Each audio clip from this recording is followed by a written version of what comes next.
You're obviously not aware of this, but blessed is not a word that the global majority thinks of in association with Europeans. Words like plague and colonizer, maybe, but not blessed. And the cell phone in my hand came from China.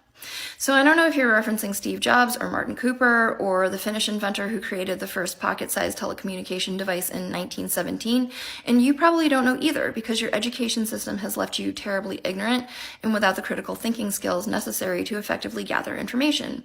Because you believe that most great inventions can be attributed to one white person, as opposed to recognizing that the patent system is how white people colonize intellectual property.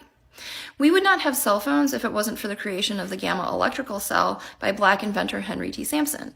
And most of our cell phones would not have microphones in them if it wasn't for the particular microphone that was created by black inventor James Edward West. The creation of the first digital network, 1G, was launched in Japan, and then black electrical engineer Jesse Russell pioneered the creation of 2G, which launched in Finland first. 3G launched in Japan, 4G launched in Norway, 5G launched in South Korea, and 30% of the world's cell phones are manufactured in China. Because we, of the global majority, recognize that collective humanity has the ingenuity and creativity of one another to thank, whereas a lot of European Americans are laboring under the delusion that the rest of us have white people to thank. And it's this narcissistic ignorance that causes people like you to do embarrassing things, like leaving comments about Europeans and cell phones on a video about systemic anti-black racism in the United States.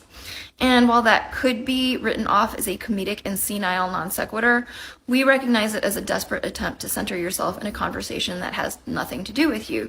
The irony being that white people like to say not all white people and they shouldn't be held accountable for the misdeeds of their ancestors, yet they want to be associated with the greatness of the things that they think they invented.